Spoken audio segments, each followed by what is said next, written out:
جی ناظرین السلام علیکم۔ آج صرف ایک موضوع پہ بات کریں گے، خبر سے زیادہ تجزیے پہ بات کریں گے۔ ایک سوال ہر ایک شخص کے ذہن میں ہے، کیا عمران خان کے ساتھ ڈیل ہو رہی ہے؟ عمران خان کب تک جیل میں رہیں گے؟ کیا موجودہ حکومت کو بیانیاں بنانے میں کامیاب ہو جائے گی؟ کیا ون پیج چلتا رہے گا یا حالات بدل جائیں گے؟ کیا کوئی اسٹیبلشمنٹ یو ٹرن لے لے گی؟ کیا ادھر سے بھی ووٹ کو عزت دو کا نعرہ لگے گا؟ کیا شہباز شریف کی اننگ 5 سال چلے گی یا نہیں؟ یہ وہ سارے سوالات ہیں جو لوگوں کے ذہن میں ہیں، اہم سوالات ہیں۔ ان کے جواب دینے کی کوشش کریں گے، کچھ خبروں کی مدد سے جواب دیں گے، کچھ تجزیے کی مدد سے جواب دیں گے۔ اس سے پہلے کہ ہم تجزیہ شروع کریں، اس پہ آپ سے درخواست ہے کہ اس چینل کو سبسکرائب کر لیں، بیل آئیکن کو پریس کر لیں تاکہ ہر ویڈیو بر وقت آپ کو ملتی رہے۔ اچھا بھئی، سسٹم ابھی تک کیا چل رہا ہے؟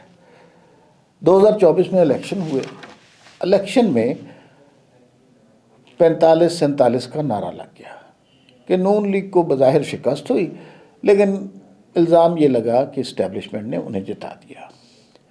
کے پی کے کلین سویپ ہو گیا پی ٹی آئی کے لیے۔ لوگ کہتے ہیں نہ یہاں پر دھاندلی ہوئی، نہ وہاں پر کے پی کے کلین سویپ ہوا، وہاں پر پی ٹی آئی کے حق میں دھاندلی ہوئی، لوگ یہ کہتے ہیں۔ اور یہاں پر بھی رزلٹ اتنے برے نہیں تھے جتنے دکھائے گئے۔ اس زمانے کا میڈیا کچھ ایسے مینیج کیا گیا کہ لگا کہ پی ایم ایل این کی فتح جو ہے وہ اصل میں شکست ہے، اور لوگوں نے آ کر اس طرح کی باتیں کرنا شروع کر دیں کہ 45-47۔ نون لیگ نے اس زمانے میں جو کیمپین کی، بہت بری کیمپین کی تھی، اس لیے کہ وہ ایک نعرہ مقبول ہو گیا تھا کہ ساڑی تے گل ہو گئی، مسئلہ ہی کوئی نہیں، نون لیگ نے الیکشن جیت جانا ہے۔ الیکشن کے لیے بڑی ایکٹیویٹی کرنی پڑتی ہے۔ عمران خان شاید جیل میں تھے، لیکن اس زمانے میں جو ہے نون لیگ نے ٹوٹل 6 جلسے کیے تھے۔ آپ نے پورے ملک کا الیکشن لڑنا ہے، عمران خان 200 جلسے کرتا، لیکن آپ نے کچھ زیادہ جلسے نہیں کیے اور بات ہی ہو گئی، اور الیکشن کا رزلٹ آیا ایک منقسم قسم کا، مینڈیٹ آ گیا، بڑی مشکل سے ایک حکومت بنی۔ اچھا، پھر اس کے بعد اب تحریک انصاف کے حوالے سے شروع ہو گیا جی۔ کے پی کے حکومت میں علی امین گنڈا پور تھے، اور انہوں نے ہر تھوڑے دن کے بعد دھرنے دینے شروع کر دیے۔ پھر 26 نومبر کا بھی واقعہ ہوا، اس سے پہلے 9 مئی کا واقعہ سب کو یاد ہے۔ وہ اسٹیبلشمنٹ یا فوج کے سینے پر ایک بڑا گہرا زخم ہے، وہ اس کو نہیں بھولتے کہ جی ایچ کیو کو آگ لگا دی، جی ایچ کیو پہ حملہ کیا، کور کمانڈر ہاؤس کو آگ لگا دی، شہداء کی یادگاروں کو آگ لگا دی، تو یہ نہیں برداشت ہوا ان سے۔ اب اس کے بعد صورتحال عجیب و غریب ہو گئی ہے۔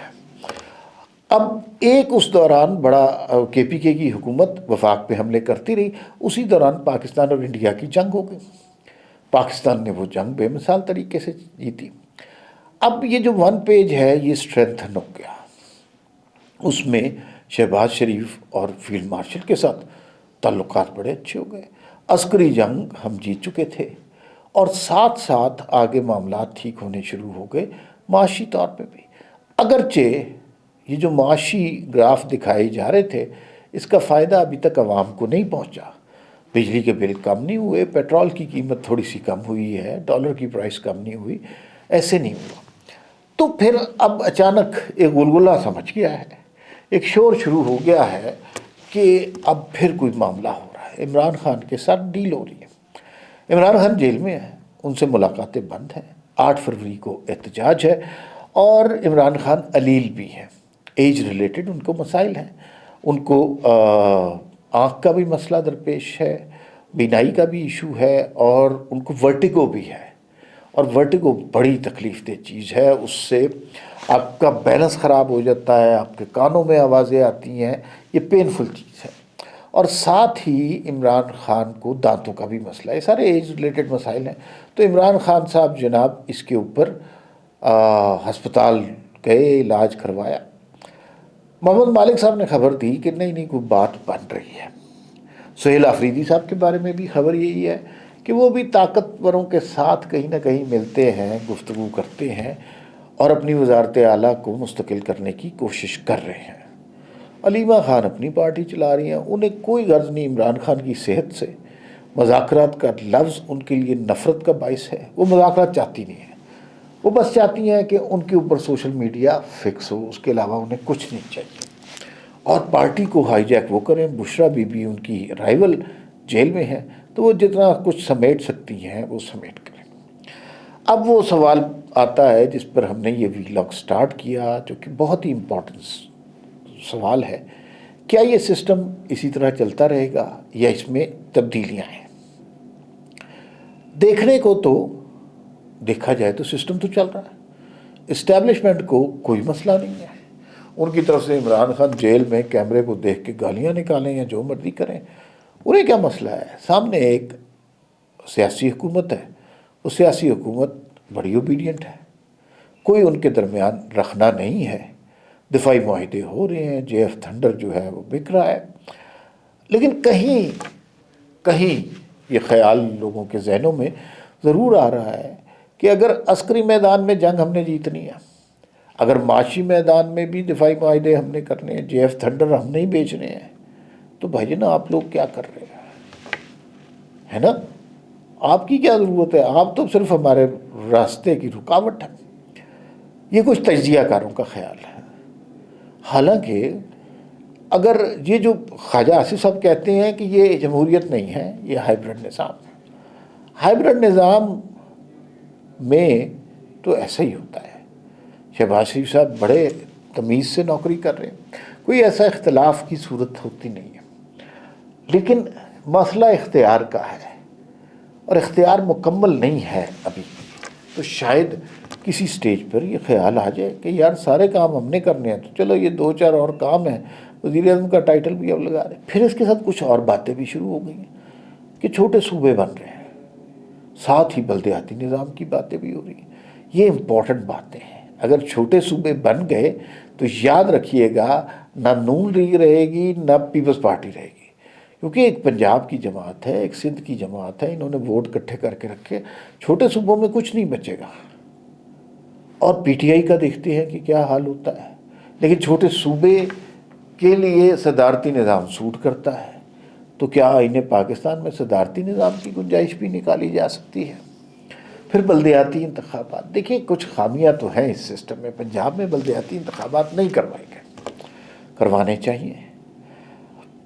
مریم نواز کی پرفارمنس سارے صوبوں میں بہت اچھی ہے، وہ کام بھی کر رہی ہیں، ڈیلیور بھی کر رہی ہیں، لیکن سوال یہ پیدا ہوتا ہے کہ اگر کسی سٹیج پر مقابلے میں عمران خان ہوئے تو کیا مریم نواز ان کے سیاسی بیانیے کو شکست دے سکیں گی؟ کیونکہ ابھی تو پیسے وفاق سے ملے ہیں نا، اور وفاق کے پیسے تقسیم کرنے ہیں، پروجیکٹس میں لگانے ہیں، یہ تو بڑی اچھی بات ہے، یہ تو سب اچھا والا گیم ہے نا، تو اس پہ بات۔ ایک اور سوال بہت امپورٹنٹ ہے، این ایف سی کا کیا بنے گا؟ این ایف سی بڑا امپورٹنٹ ہے، صوبوں کو اس میں اختیارات دیے گئے 18ویں ترمیم کے ذریعے۔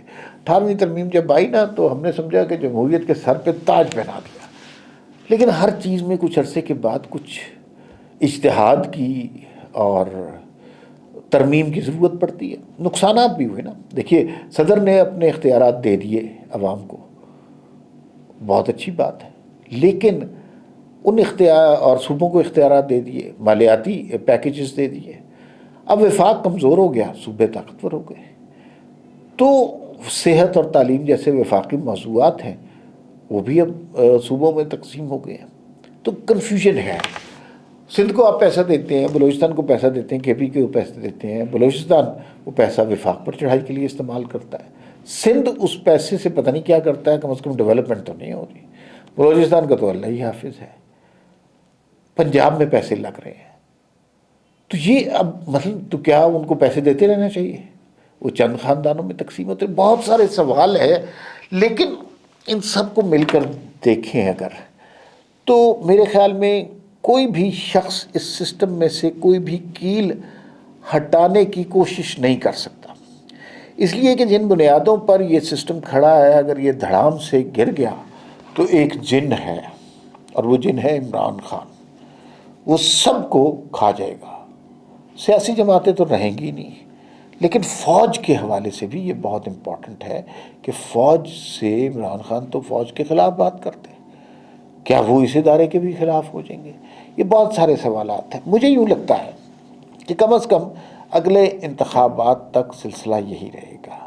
ہاں البتہ کسی سٹیج پر یہ بات ضرور ہو سکتی ہے کہ عمران خان کی طبیعت اگر زیادہ خراب ہوتی ہے تو ان کو بنی گالہ شفٹ کیا جا سکتا ہے.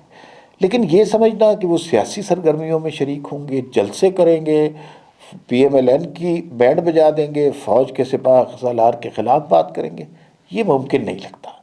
تو یوں لگتا ہے کہ سارے لوگ اسی تنخواہ پر کام کریں گے اور چیزیں اسی طرح چلتی رہیں گی. یہ میرا خیال ہے، اور خیال غلط بھی ہو سکتا ہے.